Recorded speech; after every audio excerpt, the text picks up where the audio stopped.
Allez, bonjour à tous. Aujourd'hui, on a pas mal de choses à voir du côté Bitcoin, du côté Ether. Est-ce que c'est la fin pour les crypto-monnaies? Est-ce que c'est la fin du bull run? On va tenter de répondre à cette question dès aujourd'hui. Et on partagera encore une fois quelques altcoins pépites. Allez, on est parti.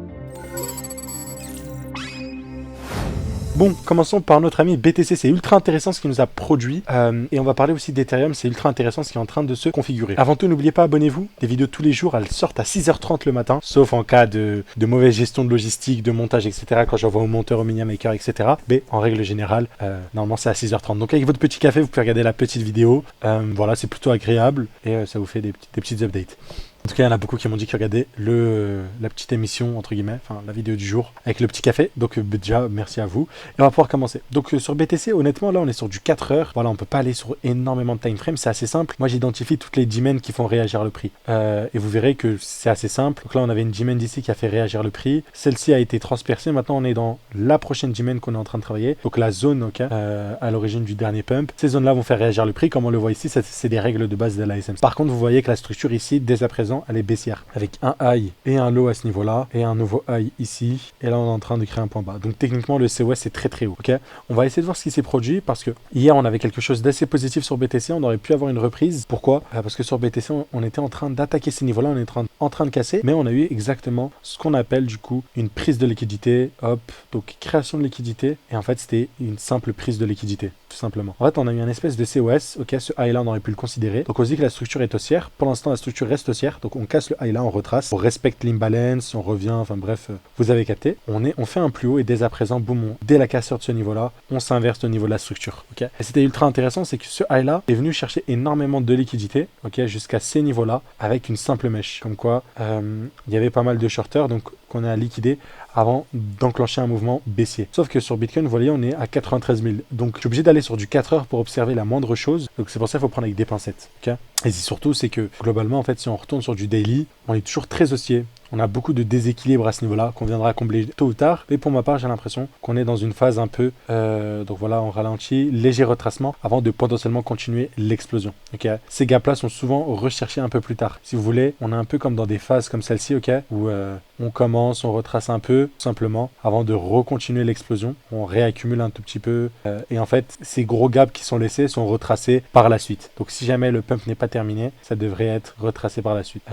On pourrait donc travailler cette zone-là un peu plus longtemps avant de casser les 100 000 et d'avoir une plus grosse distribution into correction pour combler le gap sur nos amis sur notre ami le BTC. Donc voilà, pour l'instant toujours pas d'alerte, toujours très très haussier. En fait la seule alerte qui nous préoccupe, en fait, c'est pas que BTC devienne baissier, parce qu'en fait même si BTC revient dans tout ce gap là comblé, ça reste haussier. Le vrai concern, le vrai problème, c'est vis-à-vis des altcoins. Qu'en est-il? Parce que si BTC, en fait on le sait, hein, si BTC prend moins de 10%, c'est totalement sain de retracer. Sur les altcoins, ça invaliderait toutes les thèses de réaccumulation qu'on a pu voir jusqu'ici. Oui, sauf que là, on a quelque chose qui est assez intéressant qu'on observe. Je vais aller sur du daily globalement, on va voir. Et en fait, sur la journée, on a un début de décorrélation qui est en train de se créer. Ok. Donc sur du daily, sur BTC, on a eu le 25 novembre 2024 une bougie baissière.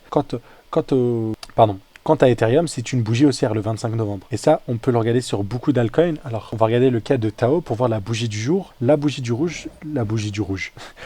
jour sur Tao est aussi une bougie haussière. Donc là, on a ce début de décorrélation malgré un BTC qui dump, on commence à avoir des alts qui tiennent la route. Donc c'est positif. Donc malgré cela, le mieux, du coup, ce serait un BTC qui stagne. Mais malgré une correction, je pense qu'on aura toujours nos setups d'accumulation qu'on a pu observer avec des lots protégés sur ces niveaux-là qui vont être respectés tout simplement. Notamment sur Tao qui vient de casser ce dernier high, qui a un très gros signal haussier.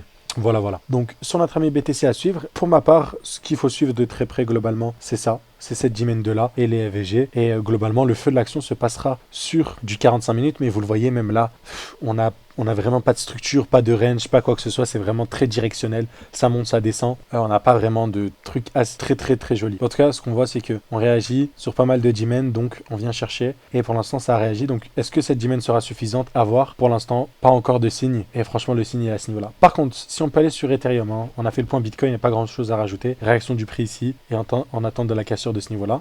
Voilà. Côté Ethereum, par contre, c'est ultra intéressant ce qu'on voit. Donc, on continue à être haussier. Sur Ethereum, j'ai partagé dans les signaux. Ok, donc je vous partage en exclusivité ici. On a lancé quelque chose qui s'appelle les signaux. Donc, vous le savez, on a une école d'analyse technique. Ça fait déjà 1 an qu'on la promouvoit ici, qu'on en parle. Alors, pour vous dire, même si après 1 an, on est toujours là avec une école, avec des élèves qui nous rejoignent, ça témoigne de la qualité et de l'épreuve du temps qui réussit. Mais du coup, on a lancé une phase où pendant ce bull market, peu de gens ont envie de se former et c'est souvent des personnes qui veulent simplement accéder à nos analyses en temps réel SMC. Donc on a mis en place un abonnement mensuel que vous pouvez récupérer dans la description, c'est le premier lien et ça vous permettra d'accéder du coup au Discord qui ressemble à ça avec pas mal de signaux altcoin etc dans tous les sens. On a eu aussi les signaux à BTC ETH, un signaux ETH, je vous en ai fait une vidéo complète pour expliquer et globalement du tout dedans j'expliquais qu'en weekly on est venu réattaquer ce high là qui est un très gros signal bullish. La dernière fois qu'on est venu réattaquer des highs en weekly, je vous laisse imaginer la suite. Donc là sur Ethereum, on a beaucoup de retard à rattraper. On doit au moins revenir jusqu'à l'ATH pour rattraper BTC et au moins l'ATH, ok. Donc Ethereum jusqu'à l'ATH, BTC sera au-dessus de l'ATH et ensuite BTC qui va continuer à stagner et BTC qui rejoint, enfin ETH qui rejoint BTC, ok. C'est souvent comme ça. Globalement, il y a beaucoup de parts de marché à prendre du côté Ethereum. Voilà, voilà. Et si on regarde sur du daily, on a eu le retracement et le retracement semble avoir été confirmé. Pour l'instant, on doit toujours attendre la cassure. Voilà, ce niveau-là est bien défendu si vous voulez. Ce niveau-là, toujours aucune clôture au-dessus. Mais on va descendre sur du plus court terme. Alors, il s'est passé exactement ce qu'on envisageait. Donc, c'était où? C'était, je pense que c'était en très très court terme. Voilà, je vous avais parlé de cette distribution. C'était une distribution oblique. Donc, on a pris la trendline, on est reparti. En plus de cela, on a eu pareil ici. Donc, pareil création. Donc, voilà, l'eau protégée. Là, pareil création d'une trendline, cassure à la baisse, cassure à la hausse. Là, on arrive dans cette zone-là. Pareil. Pour l'instant, on réagit. On a potentiellement un pattern d'accumulation en train de se créer ici. Rien de confirmé. Comme d'habitude, on réagit dans les demands. Pour l'instant, Ether doit tenir. Là, je rentre vraiment sur du 5 minutes. Donc, il y aura vite une évolution. Demain matin, quand vous allez regarder la vidéo et votre chart, il y aura vite une évolution. Pour l'instant, on a le début d'une structure en 5 minutes. Donc, retour dans la demand. Hop, explosion. Into cassure du dernier ICOS en 5 minutes. Into retour dans la imbalance qu'on réagit très très bien. Pour moi, en cas de perte de cette imbalance, ça pourrait être baissier pour la suite. Et on a peut-être celle-là, mais ça pourrait être baissier, tout simplement. Voilà, et on aimerait bien du coup une continuation aussi, une cassure sur ce niveau-là pour aller chercher des plus hauts du côté, enfin des plus hauts, des highs du côté weekly. Sinon, on est sur un simple rebond ici pour aller chercher la demand, voire plus bas pour aller chercher je ne sais quoi des... Je vois pas trop de zone de liquidité hein, ici, tout a été pris. Et voilà, peut-être un retracement un peu plus profond sur les 3000 et un peu moins.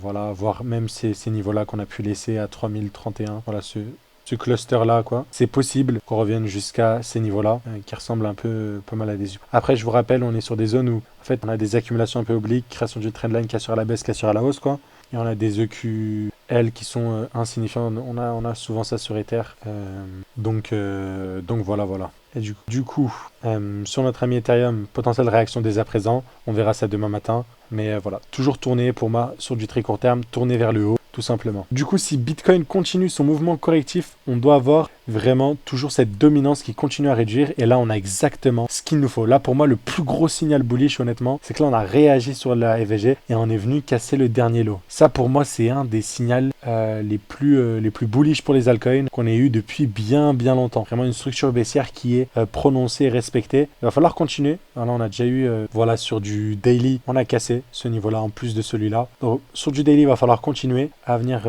casser de plus en plus et on a potentiellement eu un top ici et malgré BTC dump, si jamais notre dominance chute, on devrait voir des alts qui tiennent la route face à BTC, qui le superforment et dès que BTC stagnera et qu'on aura une surperformance, les alts vont monter et une fois que BTC reprendra de la hausse et que la dominance des alts augmentera aussi, on aura cette fois les alts qui explosent. Ça ne bouge pas, moi mes yeux sont toujours rivés sur 3 altcoins, je les ai partagés aux membres des signaux, je vous rappelle vous pouvez souscrire dès à présent. Le tarif que vous voyez sur la page c'est pour les 20 premiers, on a déjà 6, après les 6 du coup il reste 14, après les 14 du coup techniquement, après les 14 qui auront rejoint tout simplement, le tarif augmentera de 20 € tout simplement. Donc voilà, c'est des analyses qui dévoilent des parties de notre stratégie, donc c'est pour ça on m'a parlé de c'était cher. Maintenant, vous le savez, ça dévoile des parts de la stratégie. On a mis quand même plusieurs années à établir, c'est des années devant les graphiques, des milliers d'euros dépensés dans des formations, etc., des stratégies, enfin bref. Et en plus de cela, c'est des analyses ultra précises pour vous donner un ordre d'idée et essayer de trouver quelqu'un qui partage des positions à 45 de RR, ok, des entrées chirurgicales comme le LPT, comme le Arweave.